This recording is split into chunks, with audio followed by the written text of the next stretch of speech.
Hi, everyone, and welcome to the Fortress of Comic News. I am Chris, and I am here with Mike. We are a podcast, I guess. Spoilers ahead, everybody. If we're talking about it, there are spoilers, and we are talking about many things. Yeah, we talk about our favorite telenovelas, favorite romantic novels. Wait, no, that's our other podcast. I got it mixed up again. This is the comic one, about all the comic stuff. Yeah, let's say we're not talking about dirty girl books on this one. That's next episode. So, Mike, we're going to pretend like we didn't have this conversation yesterday, but I cheated on you. What? No. Yeah, this is take two. Yeah, Chris had some poopy internet yesterday, so yeah. This is our second attempt. But that was a valid reaction. Oh man, I'm so surprised. Yeah, and the Oscar goes to.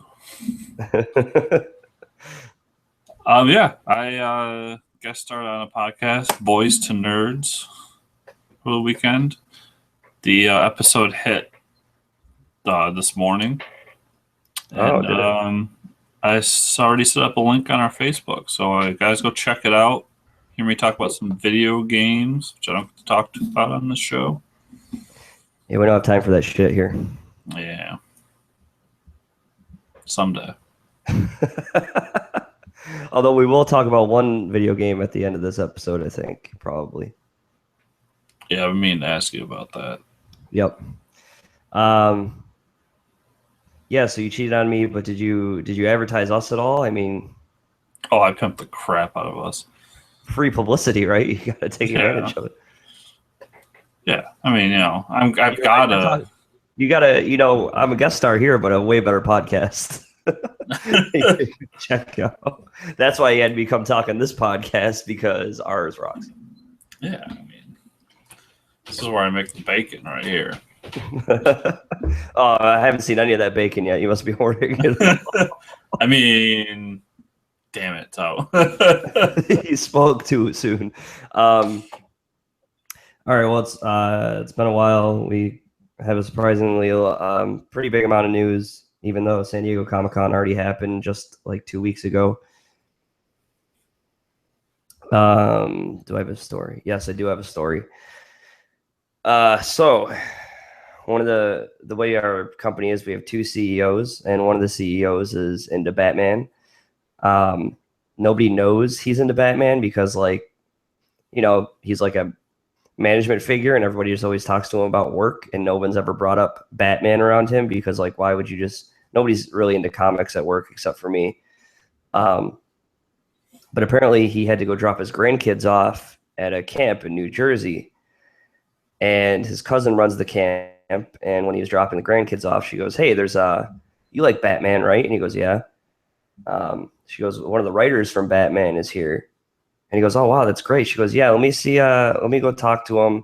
They usually don't do that. They're not supposed to bother people, but she's like, "Let me just go tell him you're a big fan and see what he says." So she goes and tells him he's a big fan. It ends up being Scott Snyder. Scott Snyder never meets the guy, never meets the CEO of my company. He comes back a day later with the Absolute Court of Owls, which is a $100 book. It's signed. It says, "Roland, thanks from Gotham, Scott Snyder," which was pretty awesome. I mean, this just tells you he's a good dude. He's a great writer, and he's just a nice guy to do that, to not even meet someone and just hear that he's a Batman fan. I've never heard a bad thing about Mr. Snyder there. No, not at all. He's like a good dude. Greg Capullo is such an awesome guy too. I mean, they're not in the book together anymore, but when I met him, he was so awesome. Greg Capullo was the guy that when I heard him in an interview made me realize how awful upstate New York accents are. He's got a pretty crazy. He's from Schenectady. Yeah, he's a pretty crazy accent. And this is being a proud upstate New Yorker. So we're a little more upstate. You're a little more upstate than he is. He's kind of still. He's like halfway between the city and Rochester. Yeah. He's not. He's yeah, Schenectady. He had some funny jokes about Schenectady too, and because I know the area, and it was pretty funny. But yeah, those are our actual stories. So let's jump right into it. I saw Suicide Squad. I did as well. I saw it twice. You saw it. Before we get into we start picking apart this this movie, let's give it a out of 10 rating. I personally gave it a 6 out of 10. Wow. What did you give it? Probably 4. A 4? Yeah. Okay. Well, I know the complaints on the internet. Okay, I know the complaints and everything. Spoilers for Suicide Squad if you haven't seen it yet. Obviously, Chris, you why don't you go first, and we'll work from there. We'll hear why you gave it a 4. I'm still blown away by your 6. Not saying that. I'm just surprised. I thought you would like it a lot more.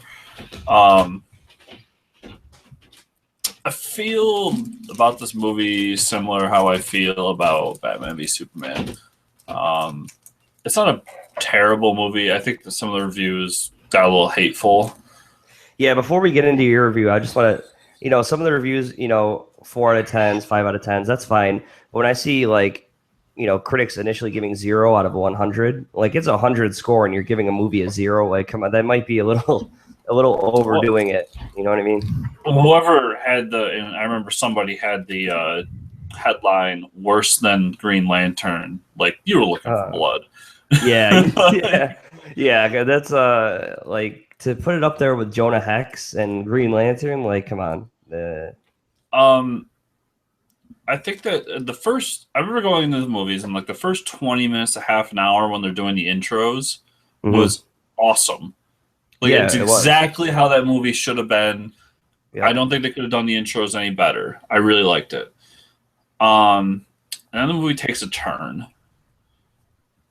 It slows down real quickly. Yeah, and one thing off the bat is they should have done some sort of intro for Slipknot. I know it would have been a waste of time, but it would have made his death more of a shocking. Yeah. But he was literally just like, and this guy, like, kind of character. Well, so before, I know a lot of people are talking about that, but if I don't know if you've ever read John Ostrander's run. I've never really read any Suicide Squad, so I'm coming from a place of ignorance here. John Ostrander is kind of the guy who orchestrated the whole Suicide Squad to where we are today with like the New 52, and obviously he didn't have like Harley Quinn as part of it, but that's kind of how he introduces Slipknot in the comic. Is basically, it's like you go from one issue to the next, and Slipknot just appears in the comic. There's no explanation for him. He decides to test out the collars that they give him. He runs out into the woods and blows up. So, like, that's the only part he's ever taken on a mission. I mean, a lot of people don't know that. I get that. They probably should have had an intro for it. I just think it would have made it more of a surprise when he was cannon fodder. Yeah. But, that's a little thing. I just thought the pacing in this movie was really weird. It kind of went up and down. It changed themes like at least 3 times. Yeah. I thought that Will Smith was really good. Yeah, he surprised me, man. He was one of my favorite parts of the movie. Yeah, I was going in expecting to hate him. Mm-hmm. I thought the Harley wasn't bad. I didn't love her, but I didn't dislike her either. I gotta grab my notes really quick for it. Okay. And let's see. What else? I mean, some of the things with it, like, it moved a little too fast. I thought that the whole family storyline of, like, we're a family now was kind of overdone. They didn't need to do that. It just felt forced. Probably the number one thing that I've been hearing a lot from people is that the Enchantress was awful. Just awful. Yeah, which is I feel like, I mean, we'll get to, I guess we'll get to that. I will say the one thing that I always liked in the comic was that Rick Flag, as much as he thinks he's in power, he really isn't. Like Amanda Waller kind of tricks him into falling in love with June Moon. That's straight from the comics, which is, I'm glad they showed that. And I'm, if they were just falling in love and they didn't explain that like she was using it to control him, then it kind of would have just been useless. But I liked that. The guy that got to play Rick Flag was really bad too. It was originally supposed to be Tom Hardy, if I'm correct. Yeah, which would have been awesome. Which would have improved that movie a lot. I just didn't like his acting. I thought he just, I don't know. He was strange to me. And then a big thing for me is I really wanted to like Jared Leto. Yeah. And I came out of this movie just not liking that character. Yeah, that seems to be consensus. I didn't care for him. I don't think he's irredeemable. Yeah, like I don't think it was awful, but it was just strange. I just don't like I don't like how he was used, and I don't like the backstory for him. I'm not, and people have been on me like, this is how it was in the comics. It's like, listen, Iron Man 2 is a comic book movie through and through. It's not a very good movie, but it follows the comics pretty well. Just because you follow the comics does not mean that you're automatically going to be an amazing movie. That's the problem. Yeah, changes need to be made from medium to medium. That's why I'm okay with a lot of changes that are made in movies. The thing is, I mean, I don't know. I think they pulled. There's some things they probably shouldn't have taken from the comics, and there's more things that like Ostrander's run. It was like every issue would just be a day in the life of the Suicide Squad. Yeah, they'd go on a mission, but it wouldn't be like a Earth-threatening thing. It would just be like, they had to go over to another country where, Superman would get frowned upon for going over to Africa or going over to another country. Nobody bats an eye because they're villains, invading other countries. They're not actual heroes that they know are controlled, that the government might have coerced them in going overseas. There's more of a political aspect to his comics, which they were kind of trying to explore with all those scenes with the government officials, but there's so many government officials talking in those scenes that I didn't know like what rank they were, and there seemed to be like no weight to what they were saying at all. I don't know. They came across as weird too because like it felt like they were against the whole Team X program or whatever the Task Force X, Task Force X program, just to be against it, to have that little moment where she steals the plans. Mm-hmm. Like I didn't feel any weight behind that. Yeah, it was like the Iranian delegates list or something. I was like, that they could have had a better name for that, to where I've been like, whoa, that's probably pretty important. You know what I mean? They should have been like, this is the list of missiles that North Korea is hiding or something. Like, remember those nukes that Iraq was supposed to have? Yeah. Like, this is a list of nukes. Okay, that's a little more important. Probably my biggest pet peeve of this movie, though, is whoever did the CG needs to be fired. Yeah. The ending with Enchantress, especially with the voiceover, was driving me insane. Yeah. It was so bad. And then it surprises me that like in post editing, you get all these WB executives sitting down and they approve that shit. It's like it boggles my mind. I don't think it's overall like a really bad movie. I think it's really middle of the road. I think my review for the most part comes down because I just have higher expectations for things now. Like there's yeah. Like my time, we need to have a better product altogether. Like respect your people's, customer base's time. There's two things you need to keep in mind for this movie. I have a list here of my likes and dislikes, but I don't believe Jeff Johns was not promoted to, being the Kevin Feige of DC until this movie is already in post-production. No, I believe the first movie he has an effect on is Wonder Woman. Yeah, so whether or not it's WB's fault with this, seeing this movie doesn't really make me blame Zack Snyder for Batman vs. Superman because it's like that choppy editing. I don't think they have the final say.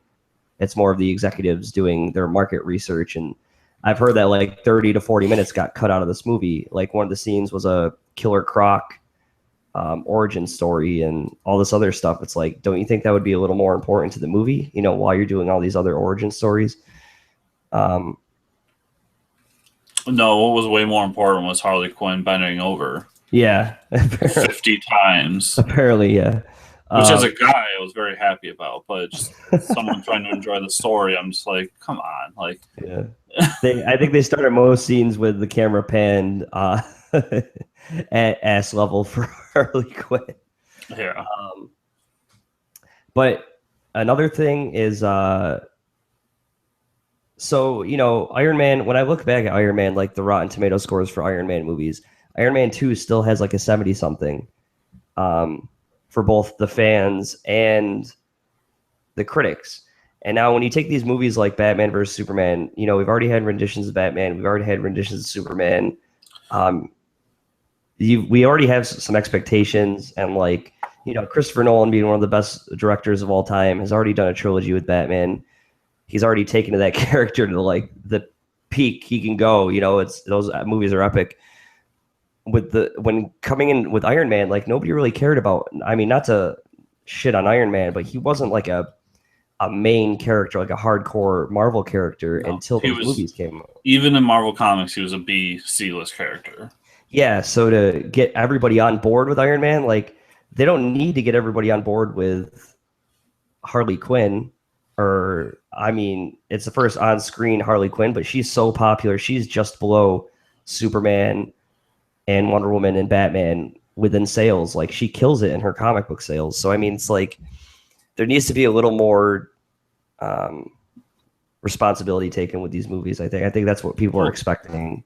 I think a part of because everyone wants to make that comparison. Like, every Marvel movie gets these great reviews. Like,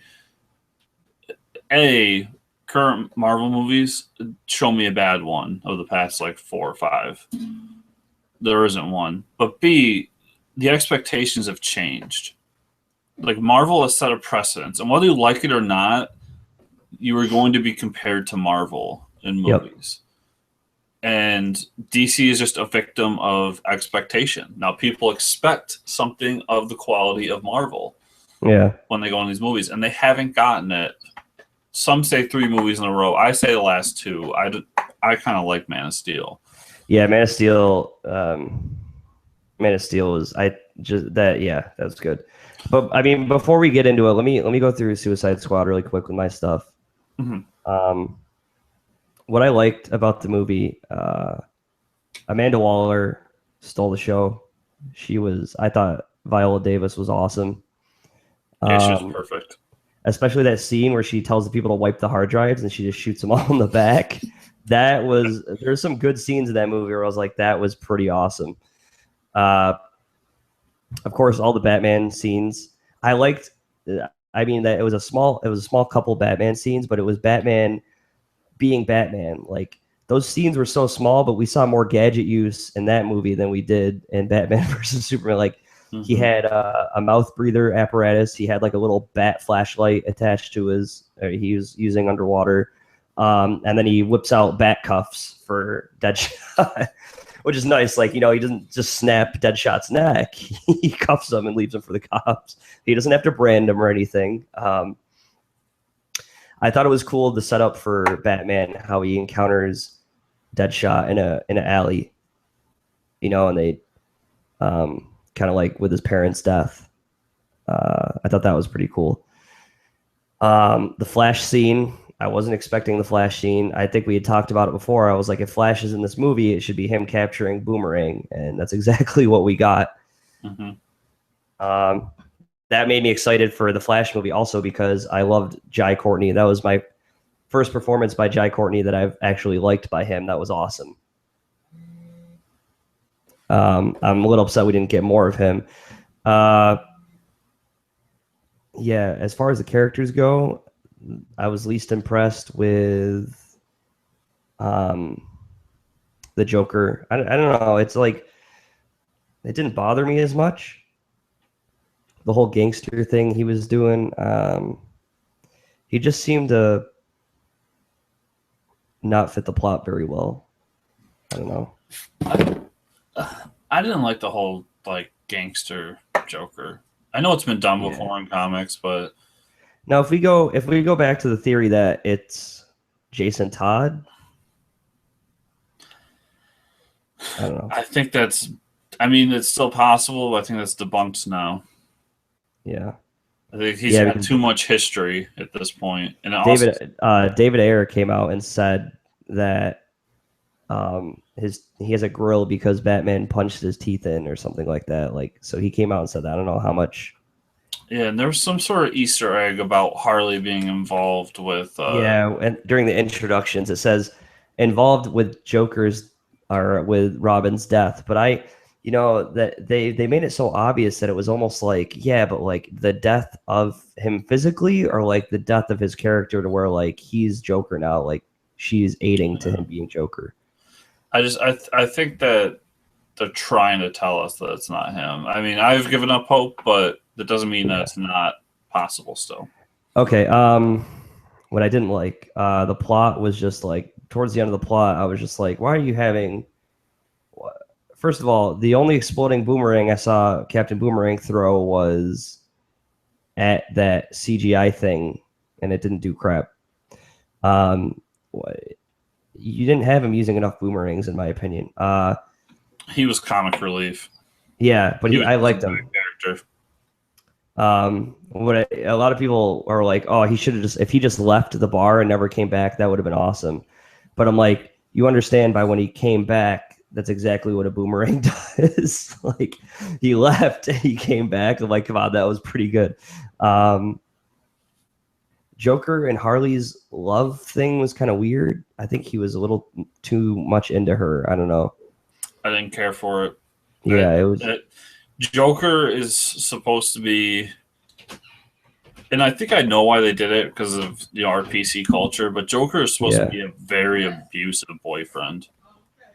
Yeah, it was I mean, they tried to show it a little bit, but they didn't really at all. I don't know. And then there's one part of the movie that like when Suicide Squad first. Okay, so here's two things that upset me. They first get in the helicopter and they take off. It plays Spirit in the Sky. Just like Guardians of the Galaxy, when they take off in the ship, it starts playing Spirit in the Sky. The same exact song. I mean, did nobody catch that? I mean, did they do that on purpose? I've read multiple stories about how this movie mirrors Guardians of the Galaxy. Yeah. So you're not the only one. So there's that. Also, in that same scene, the helicopter gets shot down. But nobody ever explains it. Is it who shoots it down? Also, at first, those those mushroom head things. The other helicopter shot it down. Oh, okay. Well, the whatever the hell those things were, they weren't shooting people at first, and then they started shooting people. It just didn't make a whole lot of sense to me. But some of the interactions between the characters were cool. I didn't really care for Killer Croc becoming a black stereotype at the end of the movie. That was a little weird. That bothered me too. Where he was just like BET. I was like, really? Come on, man. Killer Croc wants to fit in. He doesn't want to sit alone in his cage and watch BET. Like, there's a lot of stereotypes in this movie. Yeah. Katana was awesome. Katana was like, damn, I just want a Katana movie. That's all I want. Mm-hmm. She was, her acting was killing it. She wasn't doing any. it was funny because she was taking everything so seriously. Like, should I just kill them right now? Like, do you want me to kill them? Can I kill them? Yeah, so that's why I gave it a 6 out of 10. There's some, I mean, without the Batman scenes, without Batman saying Deadshot, that probably moved it up a point for me right there to a not a 5 but a 6. But it's still, the thing is, it's still making more, like, I wouldn't say that this would cause me to reboot the DC universe. Like, I was fine with these characters if it had a better plot and stuff. Yeah, it would be fine with all this casting. Like, obviously you're gonna get some characters with the amount of characters that you don't like people playing certain characters, but it's what you have. There's one other thing that really bothers me in this movie, and maybe someone can explain it to me.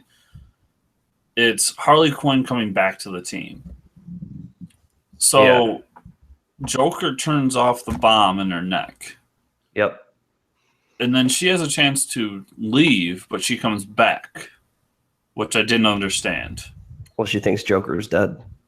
So she has no connection to these people, and she's insane. I just thought that was weak. And then on top of that, at the end of the movie, they show that her bomb is reactivated, and that's how they get her back in a cell. Like, why does she agree to that? Why didn't she just leave? I didn't get that. Like, that. Oh really yeah, they never explained how her bomb gets reactivated. Yeah, like I thought her bomb was deactivated. So if it was me, I would say, you know what, Amanda Waller, fuck off. I'll see you later. Yeah, I mean, she does say at the end, like when she rips out June Moon's heart, she's like, "You messed with my friends," or something like that. I thought that was kind of cheesy. Yeah, I don't think there was enough there to like build this family relationship that they were all touting. Yeah, it came across to me. It just came across bad. Okay, I think we've pretty much gone through it enough. I still though, go see it for yourself. Like as long, I mean, I have a lot of faith. Oh, another point to give it that 6 out of 10 was the fact that I got to see the Wonder Woman trailer on a big screen. was one of the highlights for me. I'm sorry, the post-credit scene. Yeah, which made no sense. It was Bruce Wayne talking to Amanda Waller, where she's like, maybe you should stop working nights, and he's like, my team will do it for you. Which is the whole point of Suicide Squad. They're supposed to do those missions that Justice League isn't allowed to do. Like they can't go over to Japan and start fighting a war for them. That's what Suicide Squad does. They'll go into invade Russia or something without batting an eye because they don't give a shit about politics. But Bruce Wayne sells tickets, and boy, do I like him. So yeah. So question for you, is there a point of no return for you? Like,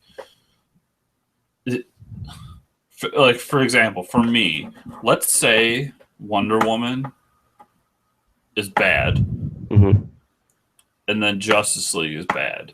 At that point, I'm done with the DC universe. If they can't do if they do 2 more bad in a row like that, and Justice League is this bad, yeah, I don't see a point of going on with it. Is there a point for you, or are you in like no matter what? I really, it's kind of right. Wonder Woman is kind of where it's riding for me. Justice League too, because I care about, I kind of cared about Suicide Squad, but I care so much about all the characters in Justice League that if it tanks, if it's not like, I probably am done after that, and I hope DC's done after that too, because like you have so many iconic characters in that movie, like you can't mess it up. There's so much writing on it. Okay. Yeah, it's tough for being a DC fan. I mean, nonetheless, I still enjoyed the movie. Like I had a good time watching it. I don't know. I don't know what I expected out of it, but. Okay, let's talk about another disappointment for me. The Killing Joke animated movie. So, after seeing Suicide Squad, I was saying, well, at least we still have our animated movies. That that wasn't the case after watching The Killing Joke. And now I'm going to start off talking about The Killing Joke. The Killing Joke was an hour and a half. It should have been 45 minutes, and he should have cut out the whole Batgirl thing. The Batgirl. I understand they added it, to get more time for the movie and stuff. It didn't develop her character at all.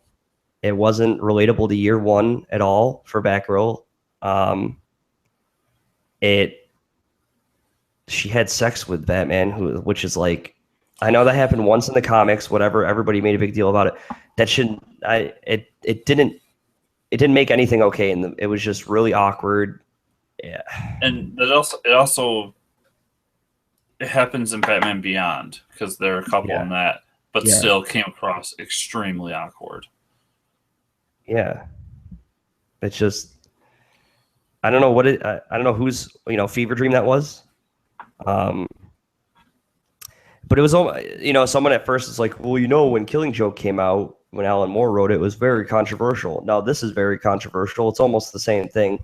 I'm like, yeah, but The Killing Joke was a good story. This was just shoehorned in there to, I don't know what it did. I have no idea what it did. It didn't make her character stronger. It made her weaker. It made Batman and her interaction super awkward. Killing Joke was controversial because it was the early 90s and this kind of stuff was taboo. Exactly. And we're now in the late 2000s, and it's controversial because it's a bad story plot line.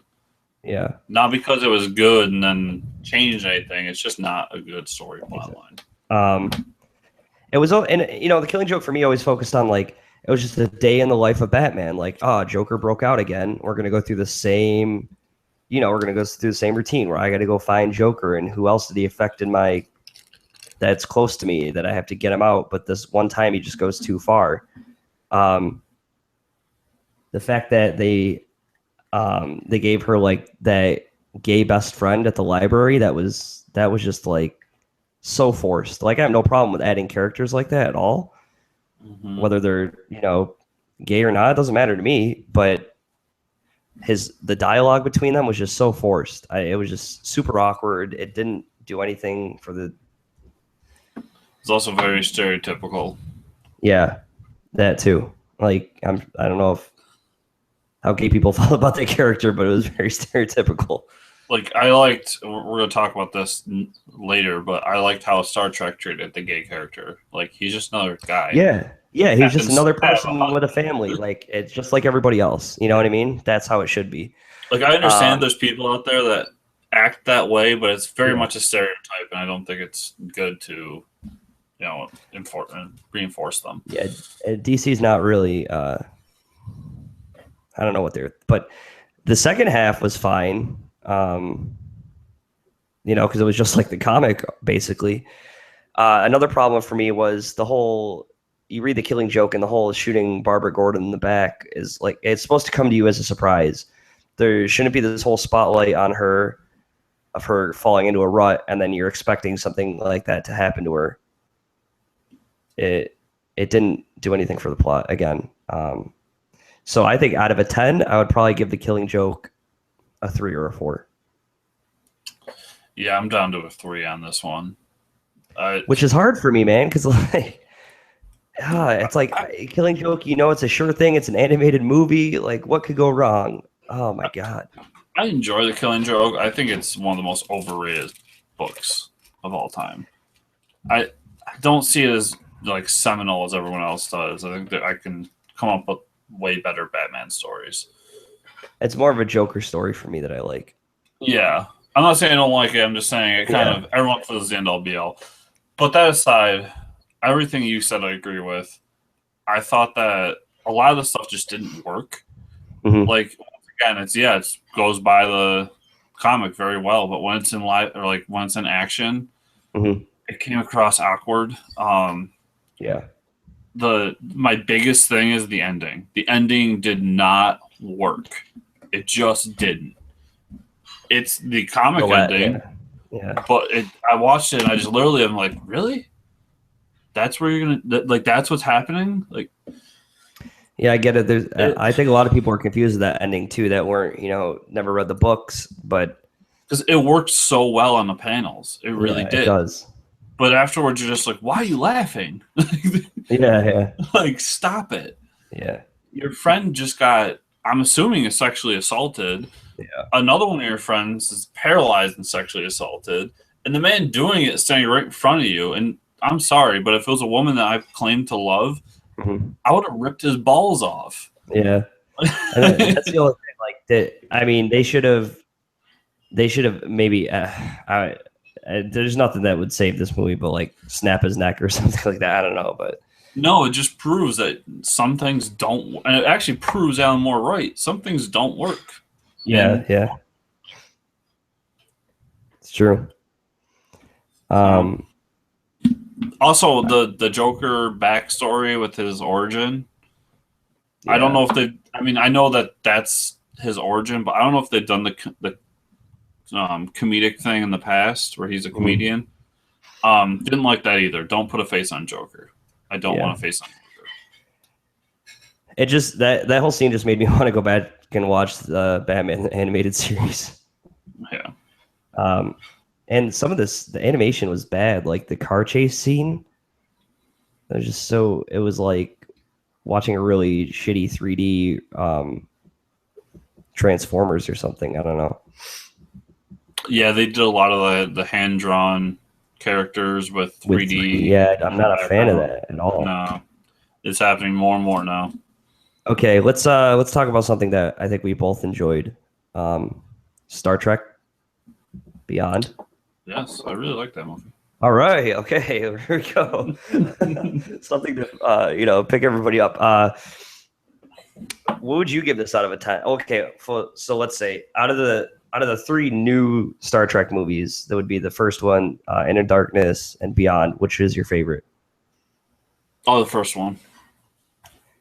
It was the first one for me. I prefer this one. The third one is now my new favorite. Oh. I'd probably give it like an 8 out of 10, I think. I'd give it a 7 or 8. Yeah. So really, I mean, we don't have to talk about it for a long time, but I thought it was cool, the whole origin thing with Idris, how he had the values of Starfleet, and then he ends up abandoned. That was pretty awesome. The fact that they got back into exploration, which is like, something it's supposed to revolve around being on the ship, and it kind of did, which was awesome. It went back to its roots while being an entertaining movie. And the whole, it's weird because the trailers were cut awful. Like you thought there's going to be all these motorcycle scenes, but it ended up being like one motorcycle in the movie. Like it really like threw you for a loop. It was like those trailers do not do any justice for the movie at all. And things came as a surprise, which was a surprise. Yeah. The whole thing with Idris Elba was I did not see coming. Yeah, like I'm like, what is he slowing down the camera? I'm like, what is that security? I'm like, oh shit, that's Idris Elba. That's what he's showing. Like I hear that voice. I'm like, it's him. Where is he? Oh, there he is. He's not an alien. What? I thought it was pretty metal that he's like absorbing people's life energy to prolong his existence. That was super metal. Yeah. He was just like, I'm gonna hang you from these like giant leeches and suck your life force. Yeah, it was just a fun movie. I enjoyed it a lot. Yeah, me too. The whole Spock thing was sad. I liked how they treated Leonard Nimoy's death. Yeah. Like I said before, I liked how they treated what was the character? Sulu? Sulu, thank you. I liked how they treated Sulu's sexuality. I just thought it went over well. Yeah, like the way that they did the movie, a lot of people were like, oh, that was nice. Like, you don't see it represented like that a lot. And like, he's just another person with a family. Family. Yeah, I really liked it. And it wasn't even like, it was cool because, it didn't really come off as a surprise. It just came off as a normal thing now that like his daughter runs up and then, oh, it's his husband. Like, That's awesome. You know, it's not like And I think that people need to embrace it, including George Takei, which I'm not happy about his comments since seeing the movie, but it's the way it was treated was just normal, and that's what I liked about it. Like, Wait, what did he say about it? He didn't like it? he was not for Sulu being gay. Really? He didn't. He said they should change it. That he didn't like it. This is before the movie came out too. I don't know if something's happened since, but I think that was one of the best scenes with a gay character in movies that I've seen. I don't. It's so weird that he would be so against it. You know, yeah, it was strange. I don't know. Oh, real quick too. Did you see Ghostbusters? No, I did not see Ghostbusters. We won't get into it. I'll just say I liked it. You liked it? Yeah, I thought it was like a 6 out of 10, but yeah, it was still fun and good. Like if you go in there with the expectations of seeing Ghostbusters 3, you're going to be disappointed. But if you go in there just expecting a fun, good movie, you're going to get it. I see a lot of stuff on the internet lately about they're not making another one. They're just ending it. Yeah, because it didn't make a whole lot of money, but which I think that might have been, you know, maybe people are learning they can't just reboot everything. Yeah, I think with this one there was a lot more to it because like they went with this whole advertisement scheme that I really didn't like, which was if you don't like this movie, you're a sexist. Yeah. And I can understand people not liking it because they don't like it. People don't like things. I don't think that just because you don't like this means that you're a sexist. Like it just, I think that's kind of an asshole-ish thing to say. Yeah. But we won't get into it. I'll just say that it's fun, good, it's worth your time. Just don't go in expecting Ghostbusters 3. Yeah, because you'll be disappointed. Yeah, because it's never going to live up to that. Okay, now we can actually start getting into the news, I guess. All right, let's do it. Wow. Okay. All right, so movies. A couple of days ago, the Man of Steel sequel was confirmed, which for a while we didn't know if it was happening or not, or whether Batman vs Superman was a sequel or not. Well, Zack Snyder claimed forever that was the sequel, but yeah, that's the sequel. That's all you're getting, and then they're like, "Nah, screw you. We're gonna do a Superman movie that we want." You know what I mean? No, people, we didn't cancel the sequel. Batman v Superman was the sequel. Yeah. Quick, did you see the Jared Leto quote where he wanted the Man of Steel villain to be the Joker? No. I actually really want that to happen because I now want an Emperor Joker Man of Steel movie. Oh, with and I think that his version of the Joker could pull that off. Yeah, like what am I? Injustice, right? No, you remember the Emperor Joker storyline? Oh yeah, Emperor Joker. I'm sorry, I didn't hear that part. Yes, that would be cool. But probably won't happen, but it'd be cool. Yeah, Jared Leto's been saying a lot of things, and he's been getting articles about whatever he says. But Man of Steel sequel, I think now there's a rumor here. Well, this isn't a rumor. George Miller is actually producer on the Justice League movie, which got me really excited. Which means they might start using things from his original script for the Justice League movie. If he's a producer on Justice League, it would lead me to believe that he might be a candidate for Man of Steel 2. That would be awesome. I would watch the crap out of a George Miller directed Man of Steel. Hands down. Oh, yeah. Every movie could be awful from here to forward, and if they announced that, I would still go see it. So even if you gave up at Justice League, and then they say, well, say fans, George Miller on there. Yeah, we have one more movie for you, and it's George Miller's Happy Feet 3, and you're like, oh, well, I'll go see it. Yeah, but I would forget he did that.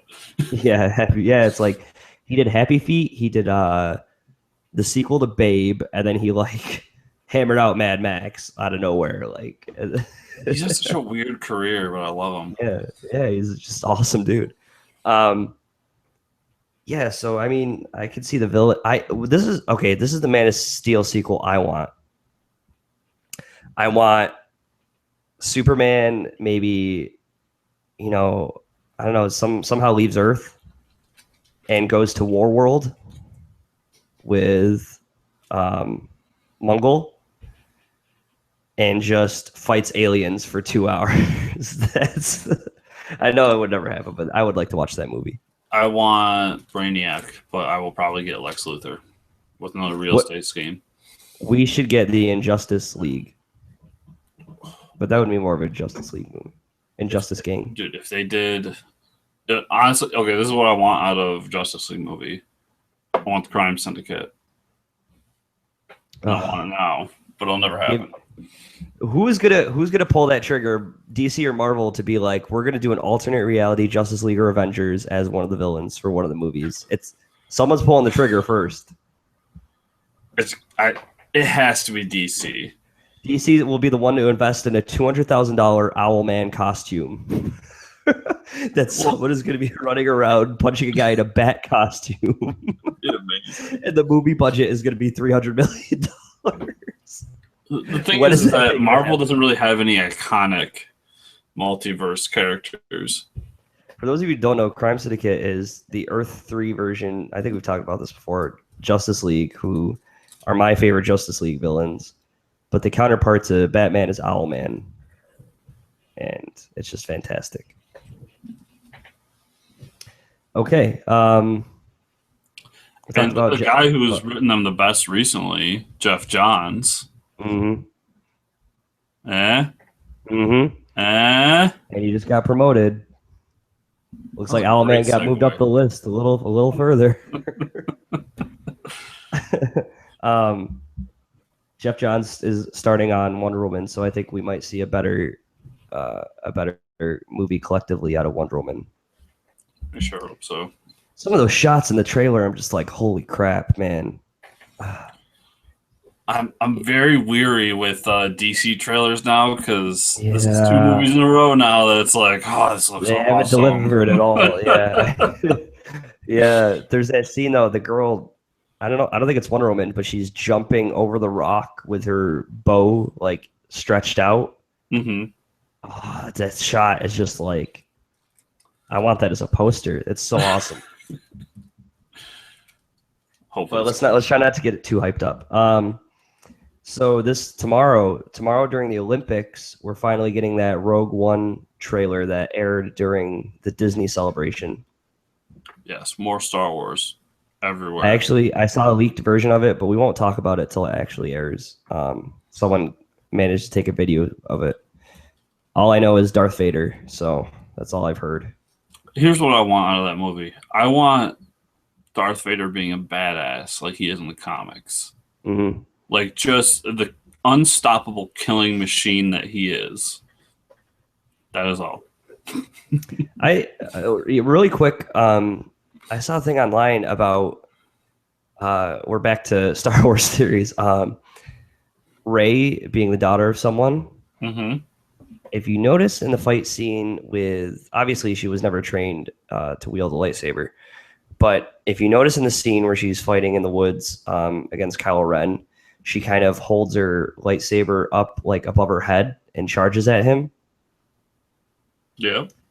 Like kind of like almost like a samurai stance or like a ninja stance. There's only been one other person in the entire cinematic Star Wars universe to wield their lightsaber like that, and it was Palpatine. Who? Palpatine, Emperor. Oh. So, what if she? I mean, it would. Okay, so Luke is the son of, Vader. Why can't Rey be the son of someone evil as well? Well, it'd be kind of weird if she was a son. Or son. I'm sorry. Yeah. I mean, daughter.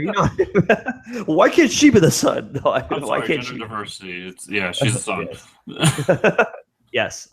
She could be whatever she wants. No, but I thought that was a pretty interesting theory because nobody had brought that up yet. I think she should be the daughter of Mace Windu. That would be cool too. I'm not sure how that works, but I would be down for that. But yeah, moving on. Moving on from that, that was just a cool theory I heard. TV shows. So the Preacher finale has happened. And it was really cool. Yeah, it was awesome. The last scene where they are at the diner and then they leave in the car. Yep. Yeah, that got me a little roused. Yeah, I was Finally very caught aroused. up with issue 1.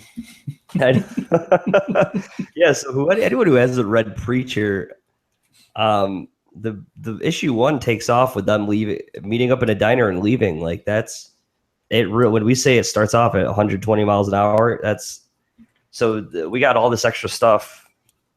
But dude, so not only they're all grouped up, we got an explanation how they're grouped up. The Saint of Killers is on their trail, which is awesome.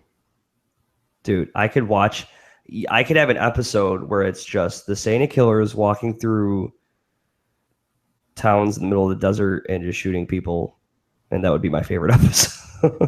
Like, where's Preacher? Who? Blam. Where's Preacher? Who? Blam. I like how the town literally like shit hit the fan when it blew up. Oh yeah, yeah. I didn't realize that. It was just poop gas. And people were upset about the meat daughter because he was supposed to like have sex with the meat. They're upset that he didn't. Because they changed the part from comics. It's been a while since I read it. I don't really remember that scene, to be fair. Well, I remember them like walking in on him, and he was like covered in meats, and like he doesn't come into the comics until like issue 25, but he's like they forever for like 4 or 5 scenes in the comic, they only show the words and they don't show what he's doing, but they walk in on him and he's like doing whatever with a bunch of meat in a locker. But I don't think that would further the show at all. They said that they wanted to do it, but it was one of the few things that got turned down. Oh. So for anyone that's mad about that, blame the ratings board. And also, would it really improve anything? No. The whole thing with the way the family died, though, that was so messed up. I thought that was awesome what they did with to further his character. And that whole meat daughter thing was really disturbing. Yeah. Like he's holding a hamburger wrapped in a coat. How they revealed that God was missing was interesting. Yeah, that was kind of like going back to it trying to be a comedy again with one of the angels dressing up as God. And yeah, it came across as like a really cheesy like 70s movie plot line, which I think they did on purpose. It reminded me of like Dogma or something. I don't know. It's pretty good. Yeah. I think would have been awesome is if they had like Jay from Jay and Silent Bob as the angel that's trying to like, nah, dude, like God's up here, I swear. That would have been awesome. Like, yeah, him to show up. Yeah, Stooges. Wait, what? What was that? Nothing. That would have been great. Yeah, dude, it was great. And to hear that they got picked up for another season, awesome. Yeah, I'm in for season 2. Outcast, holy shit, last episode of Outcast was crazy. I won't talk too much about it, but things were starting to look up for him. He got his daughter back. The wife checked herself into a psych ward and doesn't want anything to do with them anymore.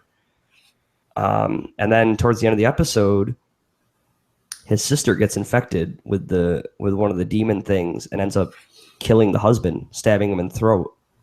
After they find out that like they're pregnant, they're happy about it, they're in a good place with their marriage again, and all of a sudden she just stabs him to death.